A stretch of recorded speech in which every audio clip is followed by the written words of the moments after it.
Hi guys, it's Erin, and today I want to talk to you guys about Adam Bede by George Eliot.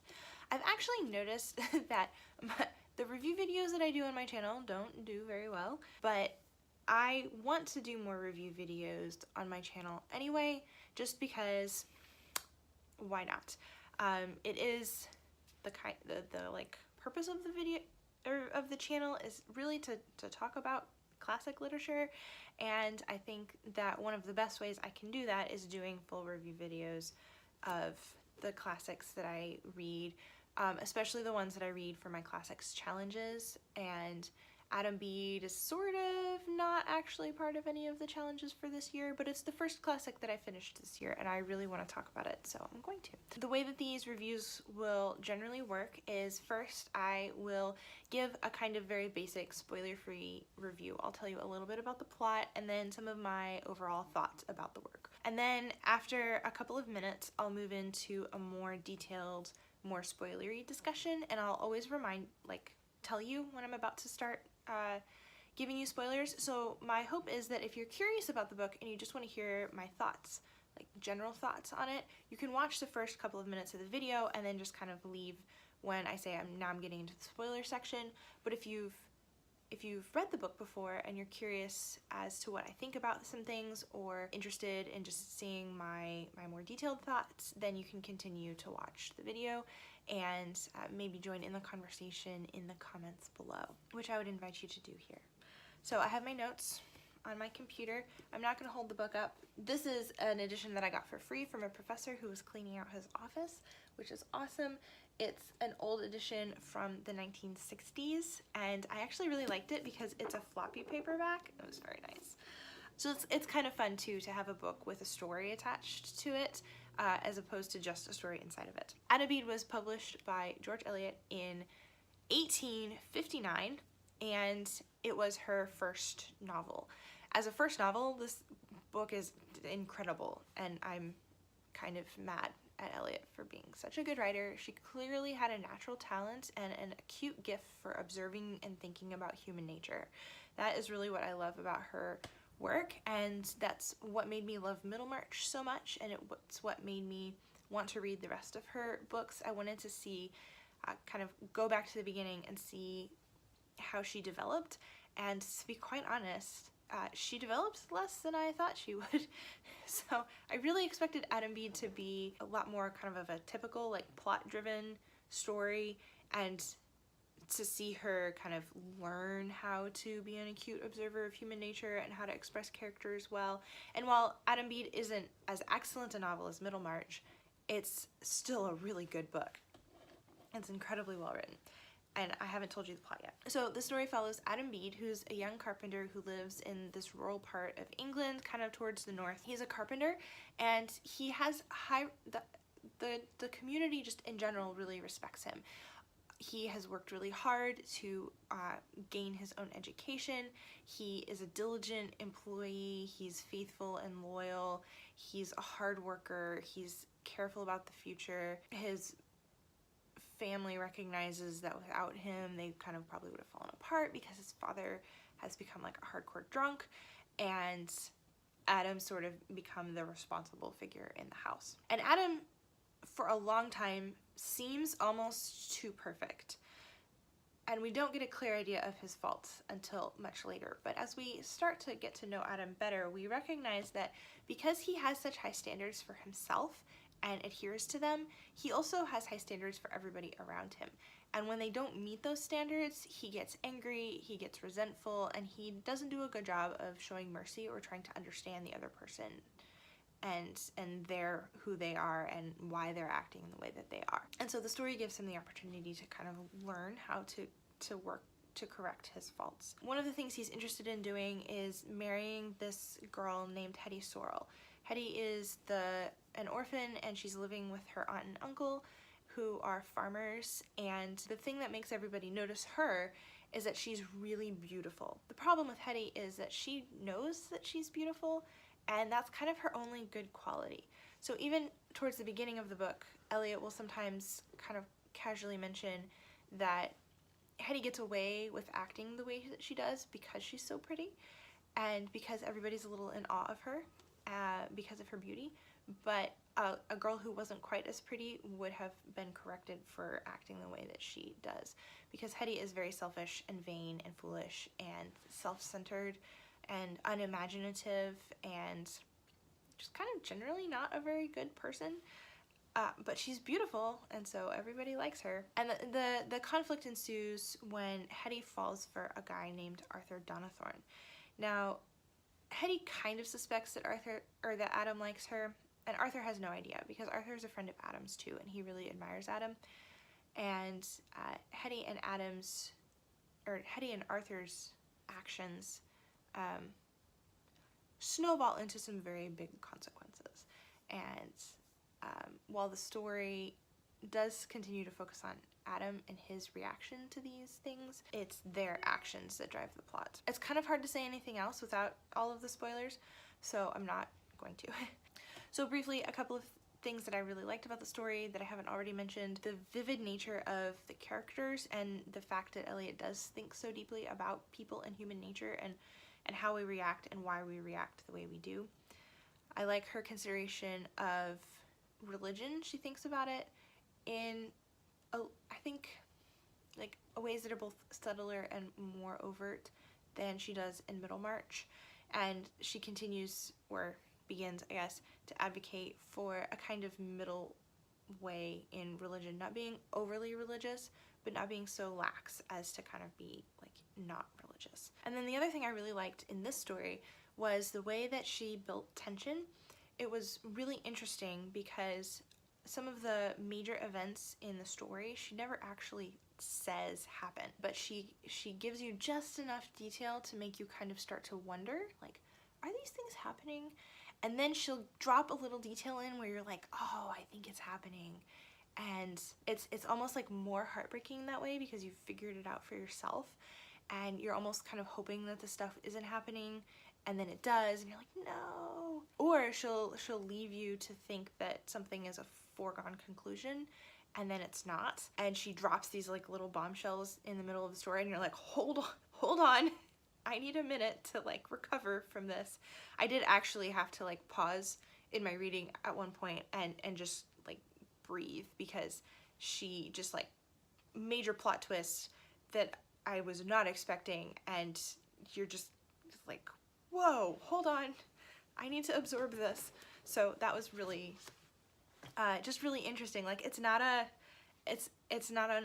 plot driven story, but the plot is very engaging. My description does kind of, I'm aware that it does kind of make the story sound like it's some kind of like love triangle, or even a little bit cheesy and the same tired old story that we've seen forever, and it's really not, and that's because of the way that Elliot tells the story and the themes that she's focusing on. And so to kind of talk about those, and I want to talk about Hetty in particular as a character, I am going to switch into some more spoilery sections now, so if you don't want to know anything else about what happens in the story, you should go away now. Thank you for watching, and I'll see you in my next video. Let me know in the comments if you're interested in reading Adam Bede, because it's a good book and I highly recommend it. I gave it 4 stars. So, spoilery section. So what I basically want to talk about Adam and Arthur and Hetty. What happens in the story is, I told you, spoilery. So go away if you really don't want to know. Arthur and Hetty develop a flirtation, and then it goes very far beyond flirtation, and Hetty ends up getting pregnant. Arthur knows from the beginning that it's only ever going to be a flirtation, and he kind of thinks that Hetty also recognizes this, and he does kind of try to pull himself out of it, but he doesn't try very hard, because Arthur's flaw is that he likes to be liked also. He and Hetty actually aren't that different. And as the young squire, he has all of these daydreams himself about his grandfather, who's managing the farms and owns a lot of the land in the area, isn't a very good manager, and the people, the farmers and stuff, they don't really like dealing with him.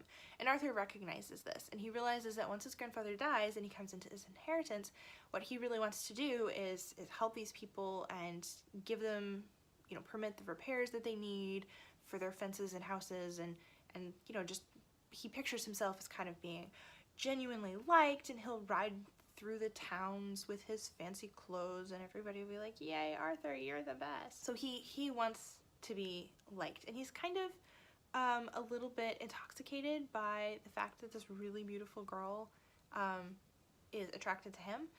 And so although he tries to kind of bail out of the flirtation before it begins, he doesn't really try as hard as he could. There are a couple of moments where if he had made the opposite choice, he could have kind of ended things and the story would never have happened. So we see that Adam is at fault for what happens, and Elliot definitely makes it clear that he is an equal partner in the problem of Hetty's pregnancy, and he does suffer consequences himself, and even agrees to take on consequences that he didn't necessarily, like society and the law and the church, like they didn't really require him to suffer in the way that he did, but he chose to because he recognized that he needed to do that in order to kind of repent and make things better with the community. So his story is interesting. Hetty's story is one of those stories that it's easy to read with modern eyes and get angry. You know, this is why we need, you know, to relax our morals and it, you know, because if the story had happened in the present day, nobody would have cared that Hetty and Arthur had a flirtation and she got pregnant. And instead it led to some really tragic things. But I don't think Elliot ever blames, or I don't think Elliot cares that what happened was this particular thing. I think it was just a convenient consequence of the selfish actions of Hetty and Arthur that worked well for the story that she was trying to tell in the time that she was trying to tell it. I think if Elliot were writing today, she would have told a story where Hetty still came out kind of on the raw end of the deal, because the story was about Hetty's character and not about her actions necessarily, but the character flaws that drove her actions. So I think it's unfair to kind of expect a modernist do a feminist reading of the story and like try to make it an excuse for advocating for birth control and sex education and stuff, because that's just not what Elliot cares about. It's an example of where we really need to make sure that we're putting ourselves in the author's time period and the author's way of seeing things and understanding enough about the author's life to kind of try to understand what the author is trying to say, as opposed to expecting the author to agree with our own contemporary ways of looking at things. Elliot was herself pretty comfortable with things that were considered immoral in her own day. She lived with a guy for 20 years that she wasn't married to, so I don't think she expects us to condemn Hetty's actions in a kind of like shaming way. We should instead look at them and see how she gets herself into this problem because she doesn't realize that her own actions have consequences for other people and even for herself. She's flattered by Arthur's attention. It feeds into her vanities. She starts imagining herself as his wife, and she pretty much just pictures this kind of material reality. She will have fancy dresses and everybody will love her, and she'll have a carriage, and she won't have to work in her aunt's dairy farm anymore, which she hates, and she'd really rather just kind of like lie around and be pretty. And it's that shallowness of her character that's the problem. She is even invited to kind of start to develop some depth by several characters, including her cousin Dinah, who is a Methodist and just like a general all-around good woman, and she kind of doesn't want to. She's like, I'm fine the way I am, but she's not actually. So I've really been thinking a lot about Hetty in the last few days, because I think her story is just so sad, and the way that Elliot presents it is just so heartbreaking. You feel really bad for her, but you also recognize that it is kind of her fault. Once she is pregnant, there were plenty of people that she could have gone to for help, but she doesn't. Her cousin Dinah actually tells her like months before, like, if you ever need anything, like, here's my address, send me a letter, come visit me, I'm not that far away, and I will do everything I can to help you. And if Hetty had gone to Dinah, Dinah would have been incredibly forgiving and helpful, and she would absolutely not have judged her cousin. The same thing happens with Arthur. Arthur does end up recognizing that he needs to end this relationship, and so he leaves town. But before he leaves, he tells Hetty, if you need something, here's where you can find me. Like, tell me that you need something. But she waits until it's too late to go and search for help, and then she's not able to get it because of some just like random circumstances. She even could have gone to her aunt and uncle. They probably would have kind of been upset with her, but they still would have helped her. She could have gone to the town's rector, who's an incredibly generous, kind-hearted man, who again might have kind of been like, Hetty, what are you doing? But also would have found ways to help her, would have encouraged her to get in touch with Arthur. Arthur absolutely would have helped support her because he's that kind of person. He would have dealt with the consequences of his actions, but he doesn't know, so he doesn't have the opportunity to do that. And because Hetty kind of refuses to tell anybody that she's having problems because she's too proud to do that, things don't end well for her. And I find that so sad. And I think it's important too to see examples of how when we don't grow and we don't change, that can actually be a really awful thing for us. Adam, on the other hand, he seems like a really good person, kind of like Hetty. People assume that she is a really good person because she's pretty, and all of Adam's actions make people assume that he's kind of like basically perfect. His mom certainly thinks that he's perfect. But as we see, Adam start to react to these different situations. He catches Arthur and Hetty kissing and basically like has a fist fight with Arthur because he's so angry that Arthur is not behaving the way he's supposed to, and actually like he knocks Arthur out and thinks he's killed him, and then he's like, oh no, I did a bad thing. And so it's things like this, and then he finds out about Hetty's pregnancy. He's absolutely devastated because she had agreed to marry him, and then like runs away before it happens because she just doesn't want to, she just can't deal with it. He's so angry at her, and it takes him like weeks to get to a place where he can see her again and talk to her and kind of like tell her that he forgives her. And I really liked seeing him go through that. I liked seeing this character that everybody kind of was like, you're a good person, who actually wasn't, who actually was really deeply flawed in ways that were not only dangerous to himself but also to other people. Like, he really actually could have killed Arthur, and wanted to for a while, and refrained. And because of that, Adam kind of comes out as the better person, and you see him grow as a character into the good person that everybody kind of keeps saying that he is. And that's something that I like to see. So overall, I just really appreciated the depth and the nuance that Eliot brought to this consideration of what is kind of a conventional story. And I appreciate that she found in each character the potential for repentance at the very least, if not the potential for change. And I like that she keeps looking at the negative consequences that character flaws have, but also she continues to look for the good in everyone that she finds. And we see her get better, I think, like looking forward to Middlemarch, although I haven't read the books in between. I think she gets better at this, better at finding the nuance in the characters, and better at presenting a really well-rounded person, and encouraging us to, even with people we dislike, even with people who are genuinely flawed, deeply flawed characters, to recognize that there is some goodness in them and some humanity, and that we need to kind of try to respond to that instead of being so caught up in our own self and our own vanity that we don't think about how our actions towards other people have consequences. That's kind of like Adam and Arthur and Hetty all have that same problem. They're not thinking complexly enough about other people, and that leads to all of the problems that they cause for themselves and for other people, is that lack of perception and that lack of looking at other people. So I think that's something that, at least based on the 3 works of Eliot's that I've read so far, I think that's a theme that is really deeply important to her. The theme of seeing the depths of other people.